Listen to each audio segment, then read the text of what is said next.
guys, welcome to the MedBoys Podcast. I'm Rushil and I'm here today with Namin and Nimit, with the other two hosts, and our special guest, Dr. Sanjukta Mohanta. She is a respected dentist in our community and a well-renowned member of the Ontario Dental Association, as well as an advocate for the dental issues in our community. How are you doing today, Dr. Mohanta? Good, thank you, Rushil. Thank you, Namin and Nimit. I'm very honored to be here today. Well, thank you for coming. So today we'll actually be launching our first ever game. It's going to be called the Game of Myths. So Dr. Mohanta, for this game, we'll be reading you a few myths that we've heard a lot of people have about the dentistry and oral health in general. And you'll just be answering them and letting us know if they're true or false, and maybe providing the explanation as to why they're false. So the first myth we have here is the harder you brush, the cleaner your teeth will be. So that is a no.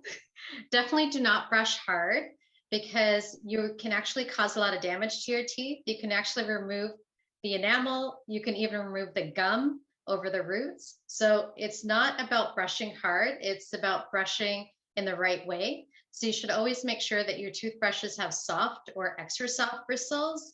Never buy them medium or hard. I wish they didn't even sell them. And don't apply a lot of force. Because when you think about it, all you're trying to remove is plaque and food debris. That's soft. It doesn't take a lot of force to remove it.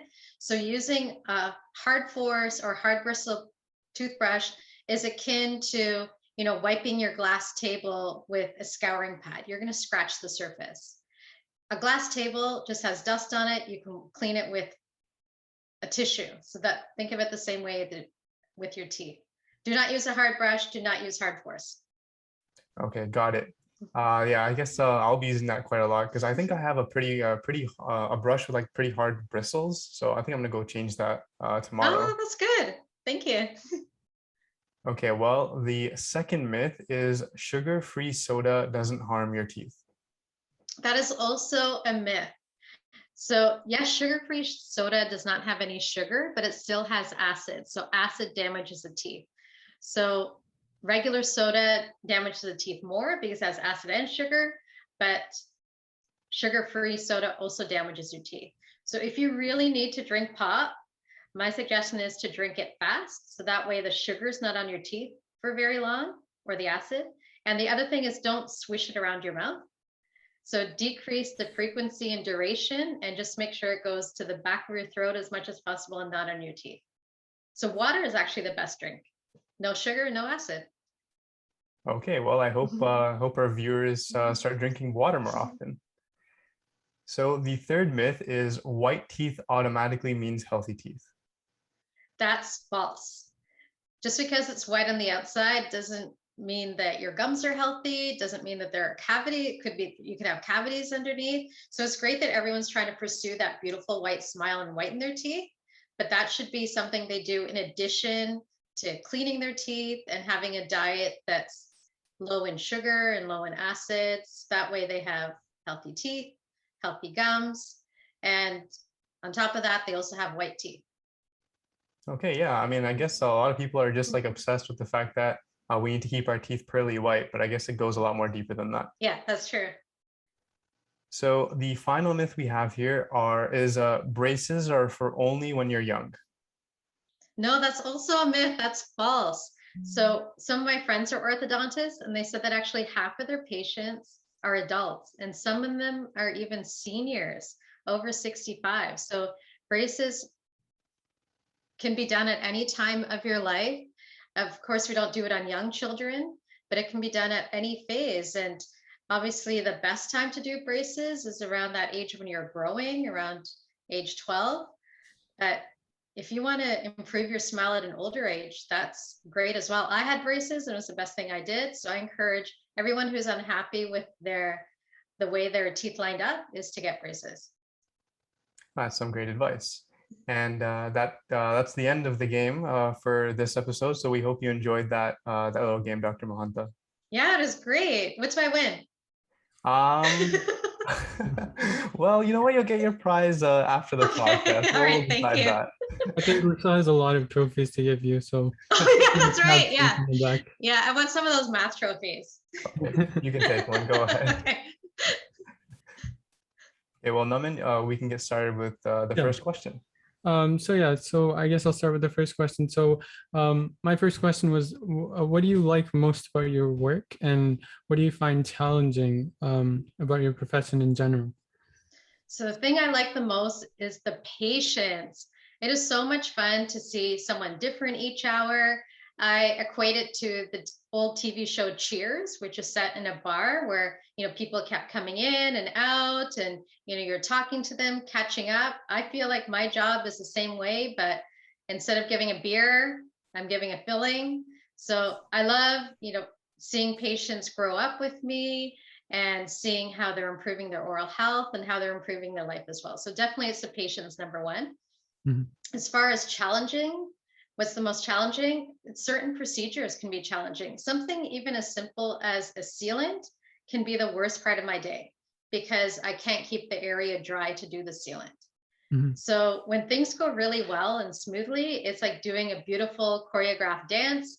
But when things aren't going well, it's like doing the milk crate challenge. It's like we're just crashing, and you're just hoping for the best that it works out. Yeah, I think the people aspect is a lot of the reason why all three of us want to go into medicine as well, because you're interacting with so many people, making their lives better, and it's just really nice to see that our dentists like you are enjoying that, and not just some people get annoyed with that. But no, yeah. I love it. It's like, I feel like I'm socializing all day long. Yeah, exactly. So it's like fun then. Yeah. Yeah. So I wanted to take a step back and ask you a little bit about your dental school experience. I know you've talked about it a little bit in the past. So what advice would you have for yourself and anyone who's going into dental school right now? Actually, if I could do it again, I would do dental school all over again. I didn't enjoy dental school. It was very challenging. And it was challenging because I didn't feel like I belonged, because it was a last minute decision to get into dentistry. It wasn't something I was dreaming about. I looked at everyone else and thought they were all smarter than me. I really struggled clinically. I struggled with the courses. I failed an exam. I was held back in pre-clinic. And I just felt like if all these things are going against me, maybe I wasn't meant to be a dentist. And I was completely terrified of my instructors. So I was afraid to ask questions. So here I am in dental school, spending thousands of dollars, 4 years of my time with teachers who are paid and who want to help me, yet I was too scared to ask for help. But the good thing is I graduated on time. I ended up improving in my courses. But at the end, I was like, wow, I could have got a lot more from that experience. And I could have got a lot more of it if I changed my internal dialogue, because I kept telling myself, I'm not good enough. I'm not meant to be here. Instead of saying I'm not good enough, I should have said, I'm not good enough yet. I should have been more patient with myself, thinking these are brand new skills. I've never touched a drill before. How am I expected to know how to do this perfectly the first time I try? Because I was so used to excelling and doing great at everything that it really took me by surprise that dental school was so challenging. And I didn't give myself the patience, or I wasn't even my own best friend to help me through that experience. So definitely when you're in a challenging career or school program, really be kind to yourself first and ask for help if you need it.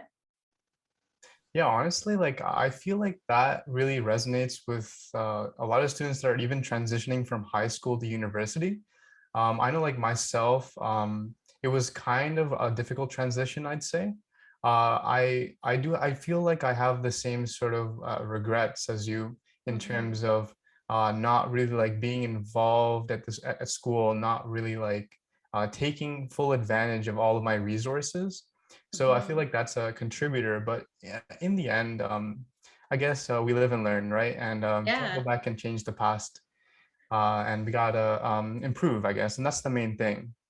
So I guess my next question after that would be, what are some of the highlights you had in dentistry? So after you overcame that hurdle of dentistry school.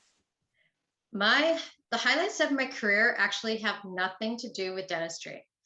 The best part is influencing patients so they take better responsibility of their oral health. The best part of my job is to tell someone that they have no cavities. Well, that's So nice. Yeah. yeah, because our job as healthcare professionals is to improve our patients' lives in as many ways as possible. So if they have better health outcomes, then that means I did my job. And then they can pay it forward and teach their kids and their family members the same lifestyle habits that I taught them, so that, you know, even more people will be cavity free.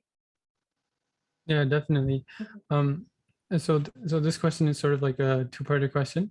So first of all, I wanted to ask you what your motivation was behind your advocacy and taking the extra mile like you just described. I know, not to blame any dentists, you know, they might have different goals into just helping people or getting the procedures done, but certainly you're taking the extra mile to help the actual patients actually in their life in general. So what's your motivation behind it? And yeah, I guess that's my question there. Yeah, well, I'd like to give you the story. It's called Be a Hummingbird. So this is a fable where there was a fire, a forest fire. And so all the animals just looked around and watched their homes being destroyed. All of the animals except for one, the smallest animal in the forest, a hummingbird. So what the hummingbird did was it kept going to the lake, putting a drop of water in its beak and going back and forth to the fire, back and forth over and over again. And the animals were laughing at it. And the elephant, who had the biggest trunk, who could have got the most water, said to the hummingbird, "You're so small and your beak is so tiny. What can you do?" And the hummingbird responded, "I'm doing the best that I can." So I always take that story and I think, I have to be like the hummingbird. I have to do the best I can. So if there's something that can be done, I have to do it. And so my biggest accomplishment in advocacy was in 2016, I successfully delegated to keep fluoride in the water of the region of Peel. And that was quite an accomplishment because at the time, half of the city councilors didn't want fluoride, and I had to go and meet with them one-on-one and convince them about the benefits of fluoridating the water. And fluoride's a very contentious issue, like vaccinations. That's how contentious it is. Right. So I was so happy that when the councilors voted whether to keep fluoride in the water or not, every single councilor voted in favor. And that's unheard of, that you have 100% in favor of water fluoridation. So I was really proud of that. And here I was, just, you know, I'm this little dentist, I just did the best that I could, having these little meetings with them and answering their questions. So a hummingbird can make a difference. So be like the hummingbird.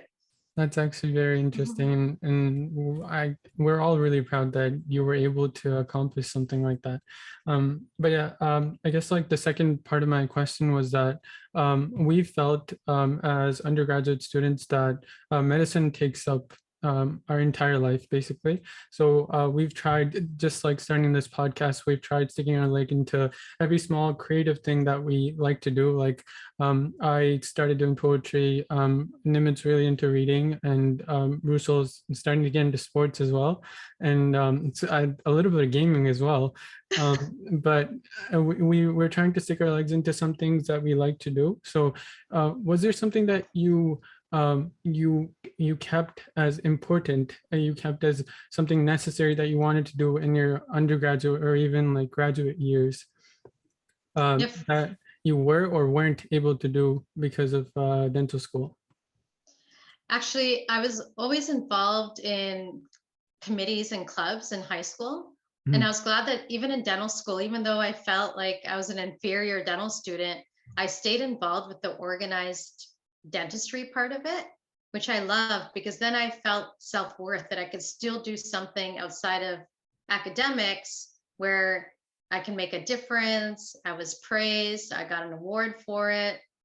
Even now I'm involved in organized dentistry at the national, provincial, and local level. And it's an area where I can meet a lot of people, make a lot of friends, and learn new skills and make a difference. So for me, being involved in organizations was my thing that I do outside of dentistry. It's still related to dentistry, that brings me a lot of joy. Yeah, and I think that's the same for the three of us too, because we actually have an organization that helps the homeless of Toronto. That's amazing. Yeah, and I think going back to your hummingbird story, that's a lot of what people told us when we started, because you're just like three students. What are you gonna do? What difference are you gonna make? And then we just decided to keep going, and now it's like at a place where we can like be proud of it. So yeah, we can Oh my relate. gosh, thank you for doing that. It brings me chills to think that, you took the initiative to do that, even the fact that, not everyone was supporting you. It That's was amazing. we actually wanted to start in high school, but it was some of the teachers there that we talked to, or some of the people that we talked to, even coming to university. Some seniors that we talked to, they said, you should just focus on your academics. You shouldn't worry about it because it's a bigger problem. It's a government level problem. You shouldn't be worrying about it. But I think that worked as a motivation factor for us, and since then we've grown a lot more. And I think it's made an impact. And what you mentioned about the hummingbird story, that's exactly how we were thinking. If we're three students with the same thinking, we can make a change, and people can get involved. And since then, I think, we have a following of almost 2,000 people, and they're all supporting us. Wow, that's great. You've inspired so many people. So you're Exactly. definitely doing a lot more than just one hummingbird. That's amazing. Thank you.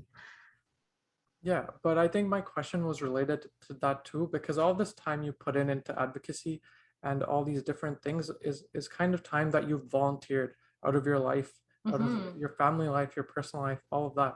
So why do you think giving back is so important? And what do you think you've learned by volunteering that you wouldn't have learned otherwise? Yeah, so volunteering is a way of life for me.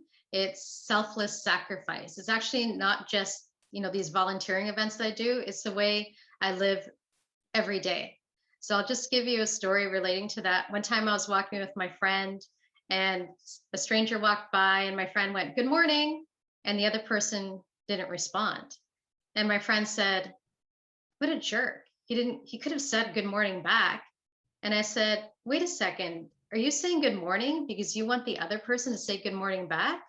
Because really, you should be saying good morning just because you want to express your love for that person. It doesn't matter if the person says anything back."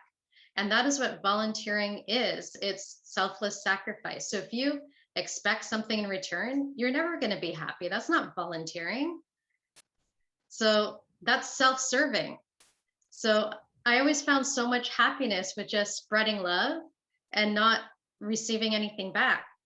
Because my friend was even more upset, thinking I said something, he didn't say anything back. Now he's angry.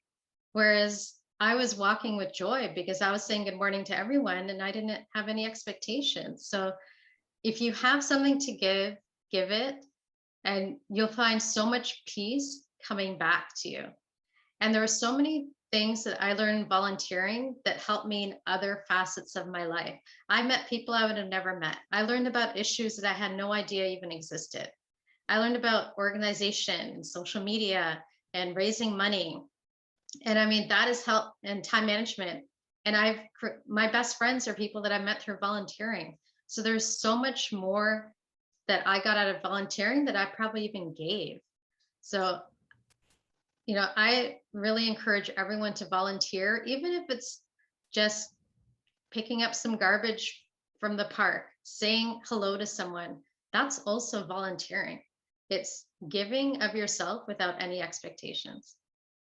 Yeah, exactly. And I feel like it's like you mentioned, a lot of people get caught up in this myth about volunteering. It's like they don't really understand what volunteering is about. And to be honest, like it's really hard to blame anyone who thinks like that, because we've been conditioned ever since high school. Okay, we've got to have a certain amount of volunteer hours that we have to meet. It's always seen as like a requirement, but it's never really seen as something that's given. The intention is there to hope that these students develop that sort of thinking. But I feel like it's exactly what you said. It's about self-sacrifice and really just focusing on, okay, like what can I give? I'm not expecting anything back, right? Mm-hmm. And I guess that ties into another question I'd like to ask you, and that's health professionals all across the world. They all have many different qualities. Based on your experience throughout life, what would you say is the single most important quality for any health professional to have? In my opinion, the most important quality is understanding. It's not just understanding their condition so you can make a diagnosis, it's understanding their perspective, their fears, their desires, their lifestyle, their career. It's because that will have the patient trust you, and that's how you can get the best health outcomes. Like, for example, I had an 8-year-old child who came in, and I noticed right away he had a broken permanent front tooth. So I was like, okay, let's fix that tooth. And the parents and the child were like, no, we don't even care about this tooth. We're worried that he might have some cavities and we want to get the cavities fixed. And every time I did the fillings, I kept saying, well, I can really easily fix that front tooth and make it look better. And they're like, oh, is that, so fixing it will make it look better? And I said, yeah. And they said, but we don't care about that. He has no pain and he can chew with it. So I was like, okay, so I really have to understand the patient from their perspective instead of putting my ideals on them. Because sympathy is looking at the patient through your perspective. Empathy is understanding the patient from their perspective. So it's really just about, what does the patient want? Sometimes the patient may just want some advice, a second opinion. Maybe they just want me to hold their hand, reassure them, or maybe they want something more, but I'm never going to know that unless I understand them. Right. I think this is a big philosophical debate between, people in medicine using their expertise to make a decision in comparison to what the patient actually wants. And I think understanding is probably one of the most important skills healthcare workers should be using. And but in terms of going back to volunteering and just the fact that we should be giving and the feeling of giving instead of expecting something in return, I think it shouldn't be a rare quality. And I also think almost every healthcare worker should have that instilled in them. But relating to that, what's your opinion on people going into medicine or any medical related field for money? So their drive is money instead of actually helping people, or for any other cause. Because the way I see it is, if you have one drive, which is money, which is a strong drive, you'd rather work towards money than work towards helping the patient out. So what are your opinions about it? That's a good question, because it's something I really struggled with. At the beginning of my career, I worked as an associate in private practice, and I really struggled with the business side of dentistry. I felt guilty asking people for money. I felt so bad when someone chose to extract the tooth instead of trying to fix it because they didn't have enough money to fix it. And that is why I went to public health, because I didn't want to deal with the financial part. However, even in public health, we still have to worry about the money. Dentists who own their own business, they still have to be concerned about the money, because if they don't make a profit, then they won't have a clinic to help patients. So the profit part's very important, but you'll never be happy if that is the main reason why you're doing something, because how much is enough? You will never be happy with that. Whereas if your main drive is helping someone, then every single day you're going to be happy. And people don't go into health professions solely for money. If you want to make more money, there are so many other professions that make way more money than healthcare professions. Like, even working in the trades, you can make more money than a healthcare professional. So when people are completing their applications to go into healthcare profession programs, they're always saying things like they want to help people, they want to influence people's lives, they want to make a difference. So if you start working and you're not doing those things, if you're not following your values, you're not going to be content. I think they also just studying towards medicine also conditions you into looking for money, because people go into debt. A lot of people go into debt going to a graduate school. So I think one of the drives, money does become a drive, and at the end of the day, because you want to pay off your debts. But I certainly don't think you should give up, caring for people for money. That's one thing. Yeah, it's fine to make a profit as long as you do it ethically. Mhm. If you're selling healthcare services, like pushing procedures just because you're going to make more money, or trying to see people as quickly as possible so you can bill more money per patient, you'll be so unhappy. You'll pay off your debt, but what's the point if you can't sleep at night? Right. Yeah, and I think that makes a lot of sense, especially in the context that we're living today, because a lot of doctors are exhausted, a lot of dentists are exhausted because they're probably seeing an influx of patients just suddenly as these things are happening. So I think happiness is just something so important that we have to maintain, especially with the hectic careers that health professionals have, as compared to these other professions that are more time to time, not 24/7 type of jobs. Mhm. And I think that happiness and positivity also go hand in hand together. So, how do you think people maintain that positivity when you feel everything is against you, and to also maintain that happiness along with it? Because I'm sure there were so many times in your life where you thought everything was against you and something is going wrong and nothing's going right. And you've made such a successful career. So, how did you get over that obstacle? That's a great question, because yes, there was a time in my life where a series of very bad things were happening one after another. And the climax was the death of my father. And then 2 months later, my son was born. So at that point, I thought, well, I have no choice when I die, but I have a choice to live happily. So I made some choices in my career and went into teaching. I also moved. So those are external things like switching your job, moving. But what the most important thing was internally, I just had a better perspective where it'd be like, even if I was having a bad situation, I'd be like, how can I make the best of it? And also when things were going bad, just realizing it's not going to go bad forever. So the way I am happy all the time is I think of life like the weather. And in Canada, it's unpredictable and you have to be ready for anything. And yes, sometimes it can rain, but it can also be sunny the next hour. Like this morning, it's Labor Day today. I walked my dog, pouring rain, lightning, 10 minutes into the walk. And so I came home, I was drenched. But then an hour later, the sun came out and I went, oh my gosh, what a beautiful day. Let's go out for a walk again. So instead of being upset, thinking, my luck, the time I go out, it starts pouring, I just thought, okay, I'll just wait. The sun will come out. And it's because I practice that positivity, always looking at the glass half full every single day, it becomes rote. It's like muscle memory. So when something really bad does happen, I just think it's not going to feel this bad forever.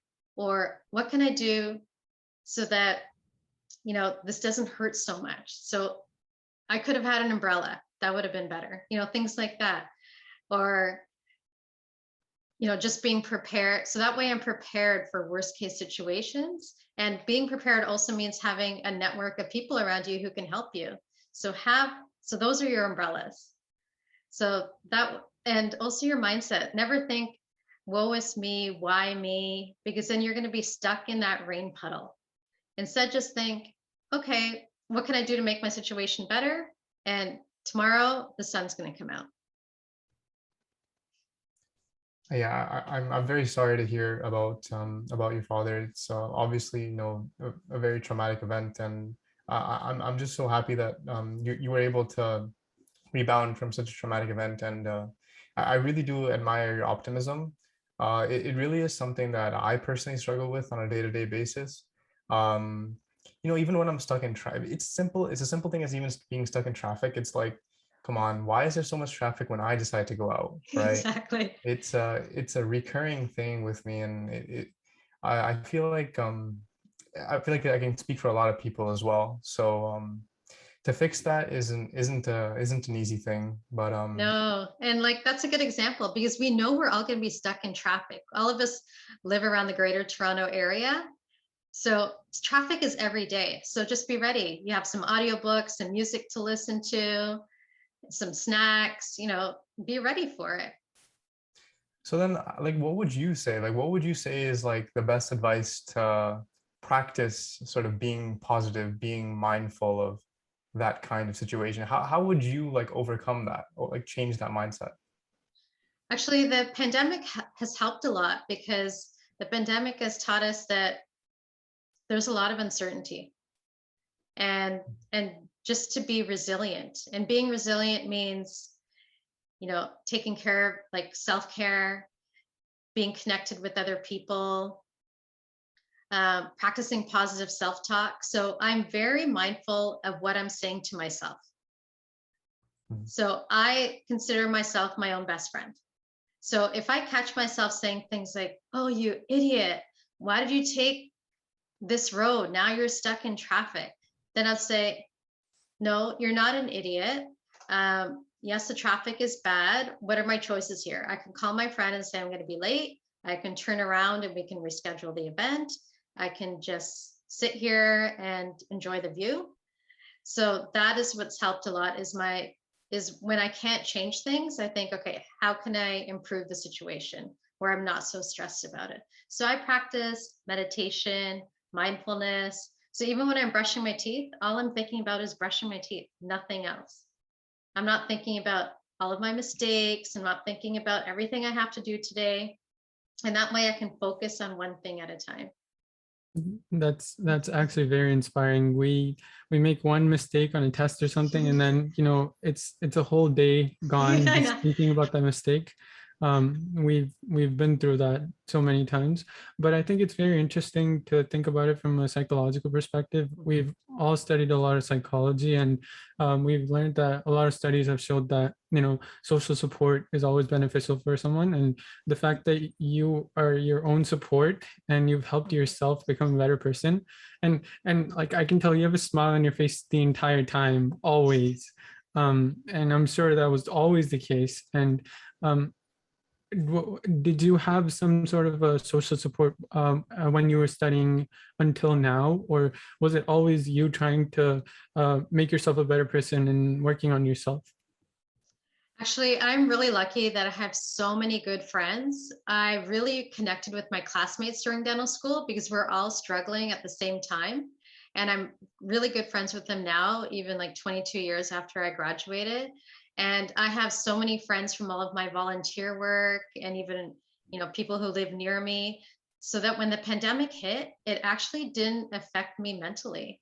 So I had all these friends and it's like, well, I can't see them in person, but we were connecting online and phoning each other and, playing games online, which you would love, Rushil. So I thought, like, wow, social support really works because the people who are struggling are the people who don't have that feeling of belonging. And as human beings, we all want to be seen and we want to be heard. We want to feel connected. And I already had that. So with the pandemic, it wasn't a big loss for me.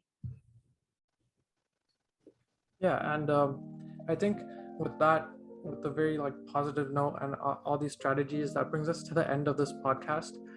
Thank you so much for talking to us and just giving us so many strategies that we can implement literally right after this podcast, ranging from how to brush our teeth to like anything to how to be optimistic about everything. Thank you so much for coming on, and I hope all of our viewers learn something from this podcast and take something positive out of it.